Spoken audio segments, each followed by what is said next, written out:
I am a poor wayfaring stranger, traveling through this world below. There is no sickness, no toil or danger in that bright land to which I go. I'm going there. Hi, Paula. It is so great to be with you today. You know, I have been a fan of yours for years, and you know, you've got some wonderful hits out there, but you've got this new album that's coming out, and it's your 11th studio album. Most people will only know about 10 of your albums because there's one that sits out there that will one day be released. That's but right. This is my lost album. Your lost album, but this is your 11th, the 10th to the other one to be released sometime in the future. But this is American Quilt that we're talking about today, and it is a group of 10 songs that look. Oh, that's beautiful. That's my vinyl. Yeah. That look at American music as a quilt, as a stitched together history of culture, as you put it in your EPK. I think the words you said exactly were a stitched together history of culture, both painful and sweet. Which is really what you have here. But in particular, one of the things that you did was you mixed so many different genres of American classics. Everything from folk to blues to jazz. But one thing in particular that I noticed is you really took the renditions of this music, besides making them your own, but you really pulled from the African American experience when you looked at a lot of these. So it was the versions of Bessie Smith and Miles Davis and John Coltrane and Odetta and Billie Holiday. Those were the ones that you went to when you did your own versions of them, and I thought that was really interesting. And so that seems to be the place in your heart that you go to when you're doing your own music. Yes, you see me, Ellie, and thank you. I'm feeling emotional just having you say that. I don't know why, and it's like I don't know why I gravitated to the gospel choir when I was a freshman at Berklee College of Music. I tried out for the Reverend's Gospel Choir, and ended up being one of the only white people in the choir. And it's just I sing this music. I worship at the altar of music.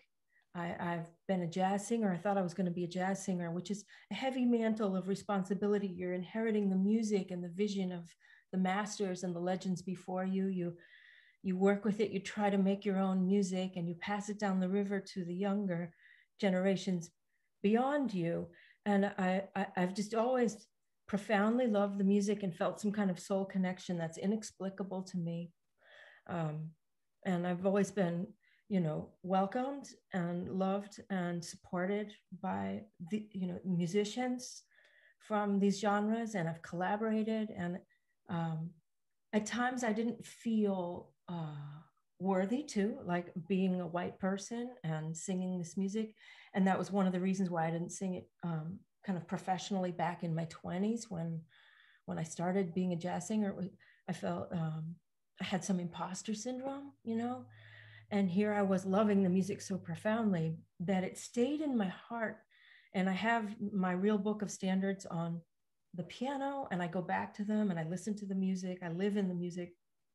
I ended up writing my own truths, partly too because a lot of the lyrics were written by men. So they weren't like fitting for me as a woman. I felt like I needed to make my own truths.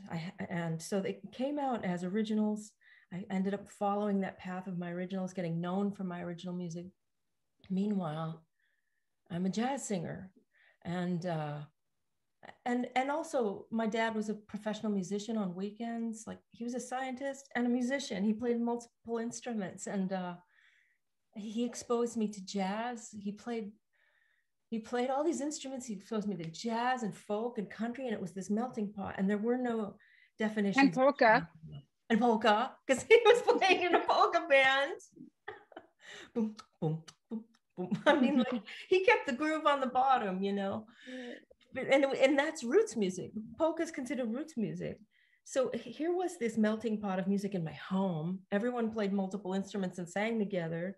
There was no classification of music, right? It was just music without genre, without categorization, which is about data of separating people based on age and race and gender. And I see it now in all the Spotify and Apple, you know, algorithms.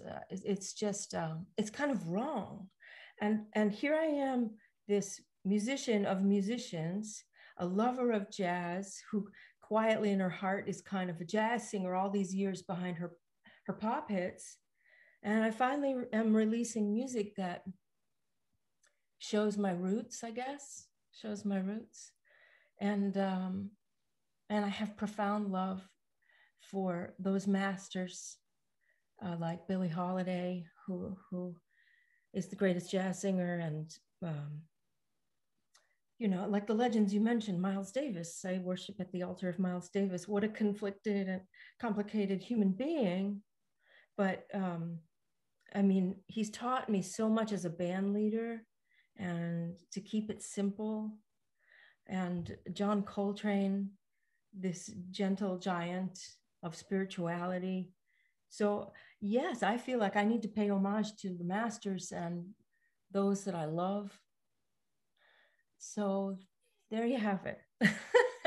So when did you decide to put together this album?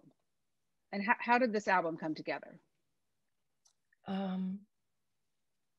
I finally, because I'd been wanting to make a jazz album for many years, and I had been making appearances on other people's jazz albums. Like, I'm on 4 Chris Botti albums, and I had collaborated with Herbie Hancock a couple times, and Terry Lynn Carrington, who's a dear friend, and I love her very much, and other people. But I wanted to make like my own spin on it, which I think was going to be a little more raggedy and a little more raw and rootsy, and weaving in some of my folky influences. And I wanted it to be more guitar centric rather than piano centric. So I got together my band in 2016. It was the summer of 2016, and we recorded 31 standards in 5 days. And I had so much material that I thought, what am I going to do here with all this music, 31 songs? Could I go like the Miles Davis route and like he released 4 albums in the 50s on those prestige albums, like from one recording session. And those were the cooking, steaming, relaxing, and what's the other one? Relaxing, cooking, steaming. I can't remember the 4th one. It'll come later. But then I thought, no, I'm going to release a double album. But I was sitting on all this gorgeous material from the ballads sessions. That double album became Ballads, by the way. And I'm sitting on these other songs, and I thought, I got to release them. But I wanted to weave in some of the folk and that my dad showed me. And so I went back into the studio of January 2020, right before the pandemic hit. And I put in Wayfaring Stranger, and I put in Shenandoah, Wonderful World, Black Mountain Blues, which I learned through Bessie Smith. And then during the pandemic, I thought, like, this is such a patchwork. I want to call it American Quilt, reflecting the cultural patchwork that we are in the best of light, but being honest about it. And then doing research about quilts. That's when I learned about slave quilts. And it hit me so heavily that I felt that it would be really unfair and not right and not complete to omit that from what I thought was going to be this quilt. So basically, you had this whole thing of songs that were not original to you, and then all of a sudden, when you had this revelation about the slave quilts, you said, I have to write an original song. I have to do something about this. And there was nothing out there. There was nothing out there. And in fact, when I would talk about it with people, so few people even knew about it, especially white people, right? Now, like my African-American friends, they would know about it and they were excited to talk about it. And but white people don't really know about it. And they were amazed and shocked and proud too, like so proud of the amazing ingenuity of it all, the revolution of it. So I felt like, what do I do with this? Like on one hand, like I'm suffering from imposter syndrome. It's not my story to tell, but I don't want to be voiceless about it. And I don't want this album to lack that representation. So I wrote a song to represent that and to begin a conversation so that we could learn about it and talk about it. And I looked at this book, Hidden in Plain View. And I did internet research, YouTube videos. Like I'm in the background here, I have my mom's quilt. See, my mom was a quilter. She is Native American in her. And that's also like a Native American tradition. And so Native Americans adopted that colonial quilting and they made their own representations of it. And so I'm surrounded by my mom's visual art and by her quilts, and her quilt is on the album cover. I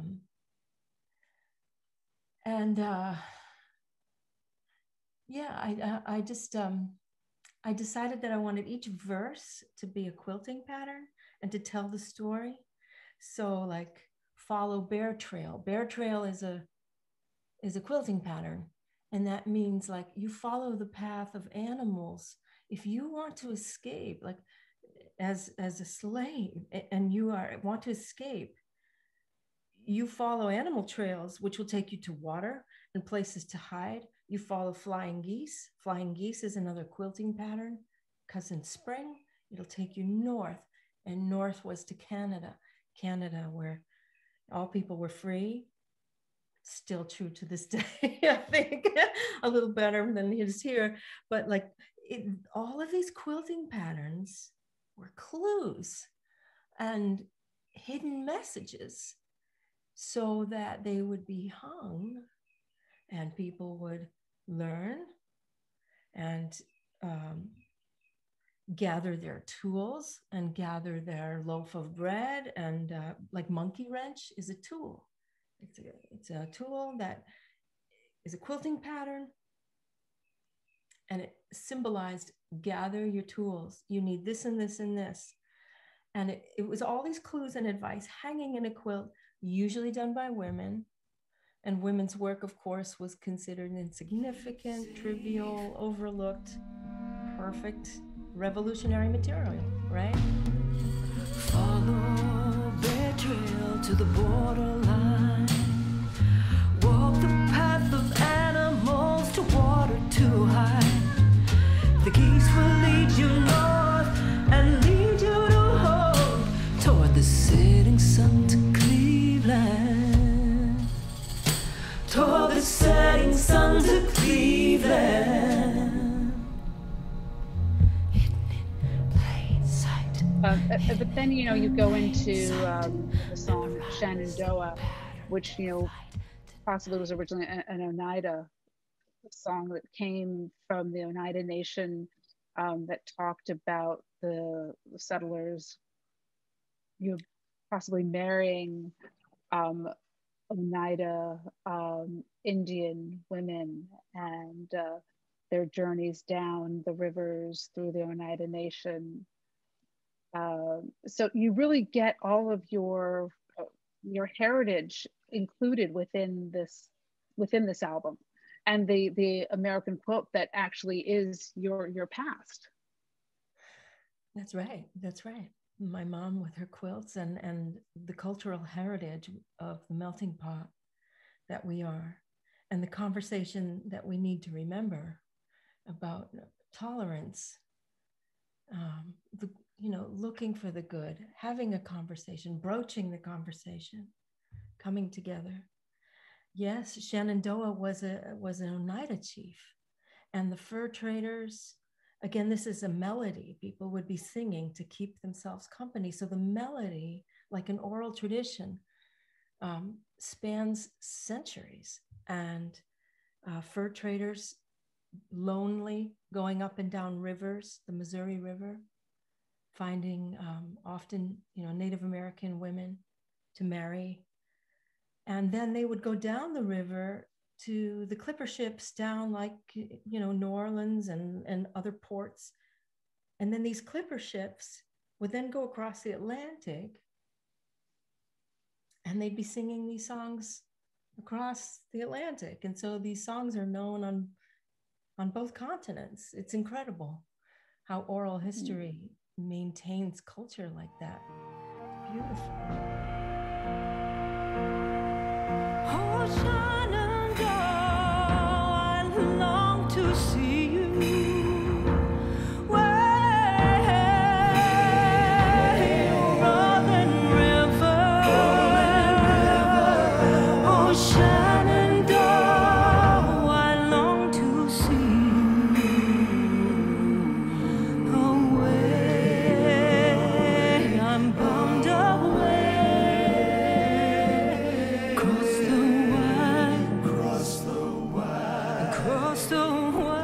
Across the wide Missouri.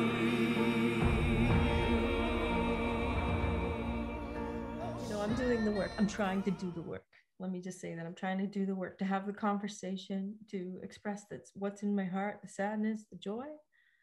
But no, I still have a lot of sadness. There's still a lot of work to be done. Yeah, so there's a lot of work to be done, but you're doing some of it. You're doing some of that work, just through the stories that you're telling through your music, and the light that you're shining on things that are out there. Thank you.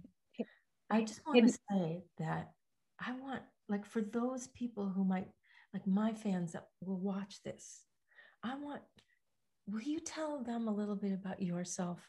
Because you're so amazing and you're asking me all the questions. And, I think you're so fascinating, and you represent that hope that I believe in and lean into. So do you mind just telling a little bit about your story for people who might not know you? I would really love that. Well, I'm born and lived in New York City for most of my life. My father was born in North Carolina. He was the son of sharecroppers and basically farmers. But my grandfather had a newspaper that published whenever they had enough ads. It was a newspaper for farmers, basically.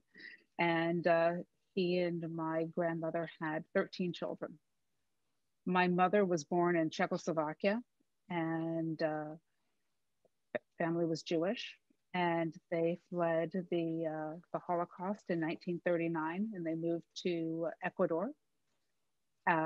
She lived there for about 10 years, and then her family moved to New York. They moved to Queens. My parents met on a political campaign in New York City in the 1960s. They all thought that a Black man and a white Jewish woman would never last. They proved them wrong. They were married for over 40 years until my father's death in 2009. Wow. So, I grew up not a typical New York City kind of life, I guess. But it was a really interesting childhood. I was very involved in politics and in activism from a really early age. Uh, I went to St. Lawrence University for college. I went to Stockholm, Sweden, to Stockholm University, and then I went to NYU for graduate school. And my father was deputy borough president of Manhattan, and then he was part of a group of people that bought the Amsterdam News in 1971. He became publisher in 1984, I believe it was. And after college, I joined him at the paper. In 1998, I became publisher of the paper. And that's where I've sat ever since. And since the pandemic, we've been working remotely, and I've been doing that in upstate New York. And that's where you see me now. Fantastic. And Ellie, you've won multiple awards and you've had radio shows, right? And yeah. And your paper is one of the longest. Yeah, one of the oldest and largest African American papers in the country. We've been around for 112 years now. That's just profound and brava. Wow. Thank you. But Paula, I mean, it has been such a pleasure speaking with you today. You are incredible. You have won so many awards yourself.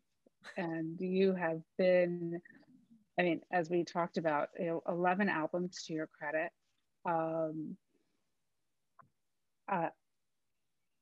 am in awe of you, of your music, of your spirit, and of your generosity of spirit.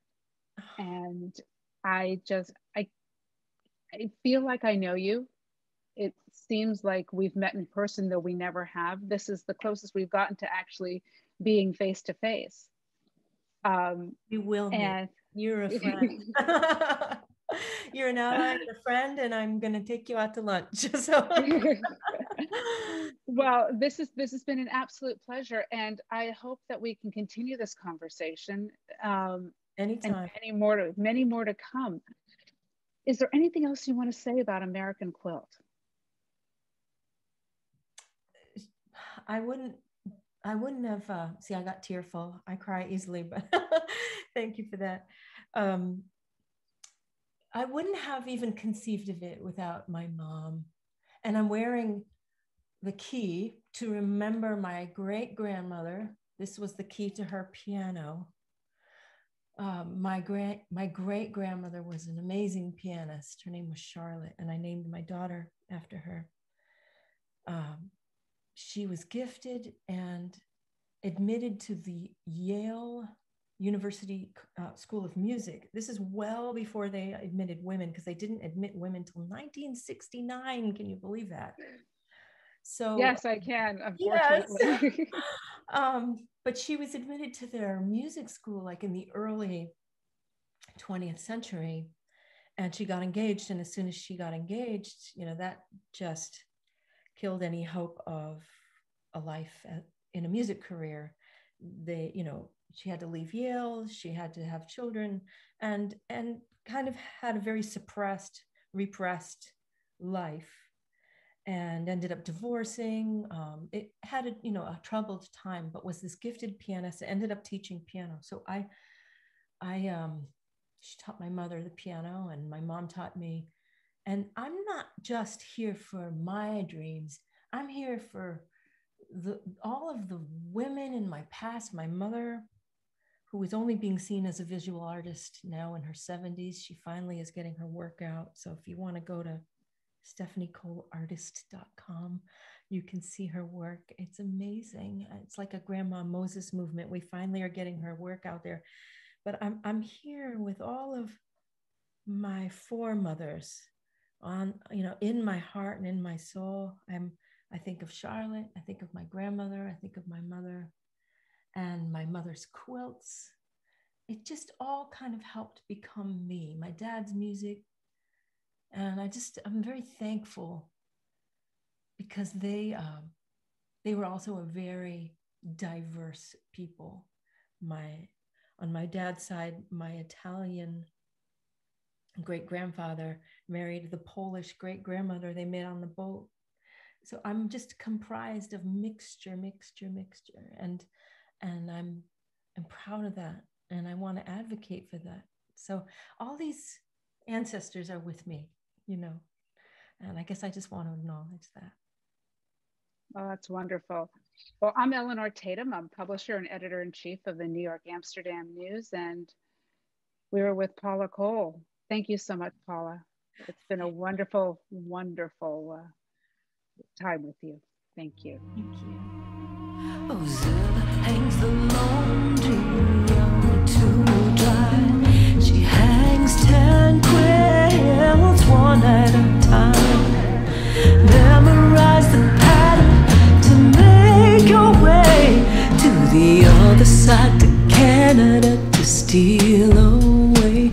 To the other side, to Canada, to steal away.